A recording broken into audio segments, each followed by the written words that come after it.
memory of music, like being really hit hard by music, was when I was about 3 years old, and my father just got a cable box, Mhm.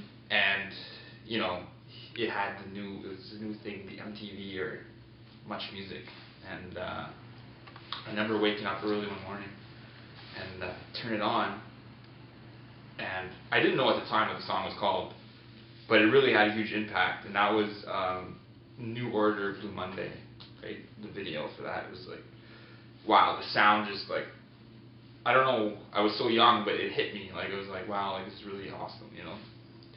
And I started to watch music like that. My dad would always be playing different things. He'd be really into jazz, and so little by little, my interest grew in different ways and stuff like that.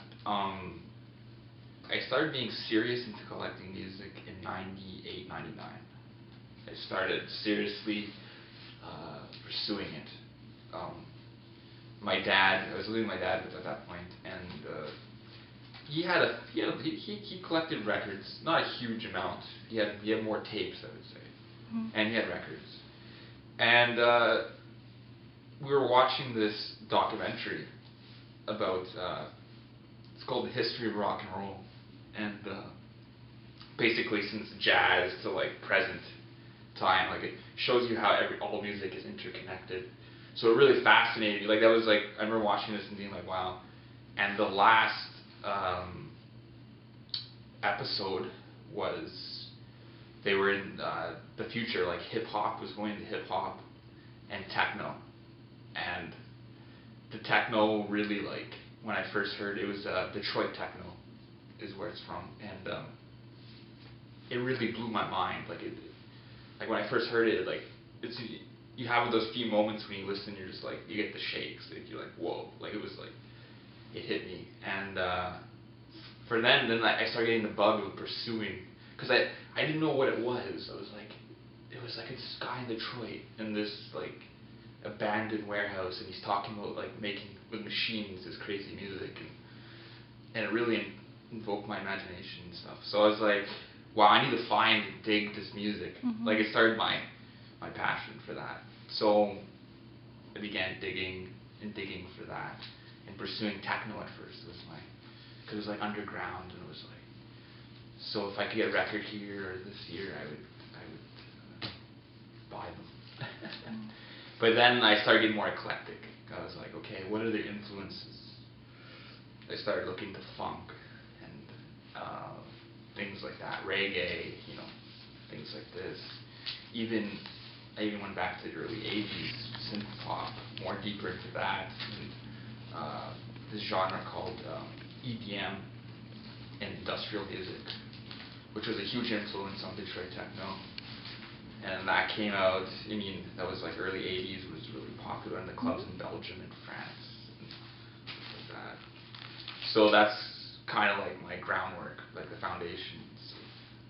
So then, like, I used to go to thrift shops, selectively, record stores. There used to be a good one called Record Runner. It's closed down now. My dad used to take me there, show me that one. That was good. And Spinnables, it was called, next door. And I used to like do that, just collect various things. I'd be like, oh, I know that. It's like, and you'd be surprised stuff you find at thrift shops. Like I'd find some really good house records, techno records, disco funk and stuff. It's pretty cool. Influenced me with being more eclectic. Like he had a really interesting like jazz and funk, and he was very open-minded. Like he would stay up late nights, because I couldn't stay up, like 3 o'clock in the morning, and he'd tape radio shows that I could not stay up for, and he'd tape all this underground techno and funk, and he'd be like, check it out, and I'd listen to it, be intrigued, and I started digging for that. Like he was really open, and really helped me, push me. He was very helpful that way, for sure. My dad really got me into this. He'd listen to this type of stuff all the time. And this is a record I remember him playing a lot. Like this is like one of his favorite groups. He calls it like a super group. Like he loved Burfoot. So I remember this being played a lot. and it still resonates with me today. I still listen to it a lot. I like it. Manu Dibango. This is my introduction to Afro music, the African sounds. My dad was really into this.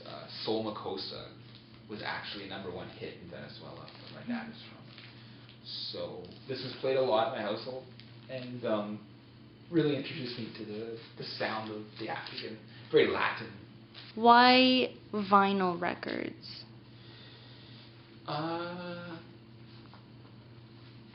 I don't know. It's always been around, kind of. Like, I've always seen it. Like, all my dad's friends were musicians, too, a lot of his friends.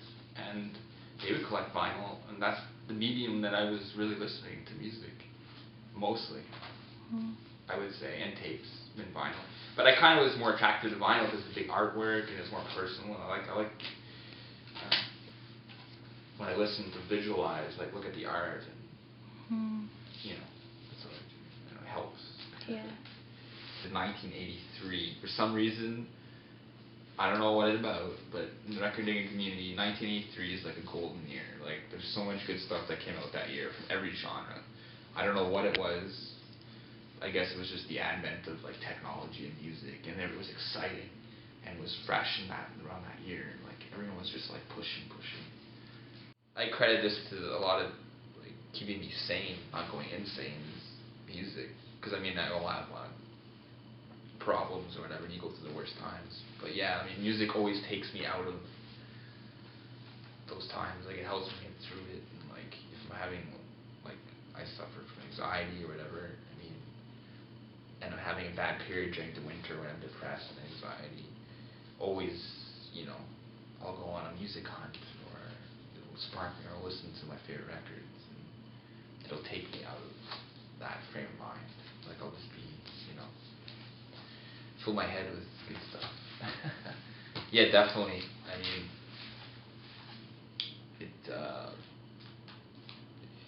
it's powerful. I mean,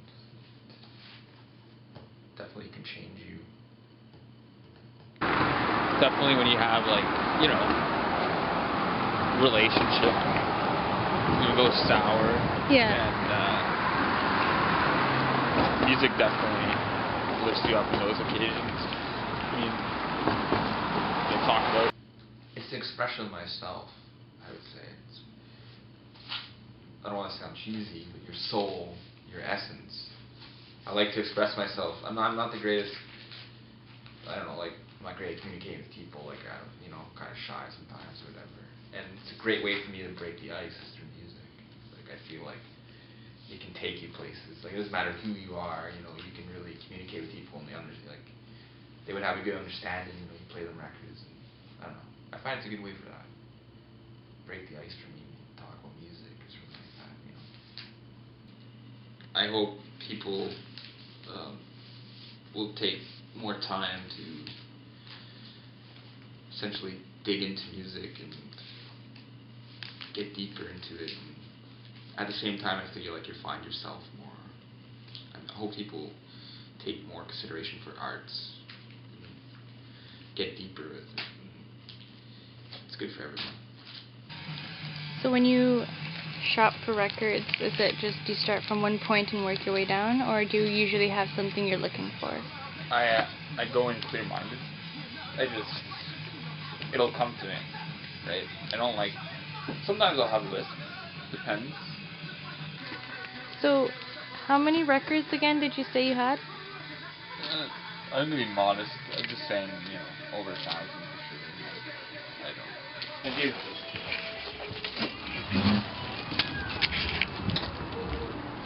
Some good purchases, Joe.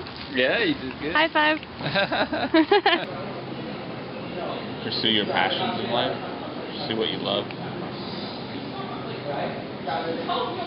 I think that's the most important thing. We all have that.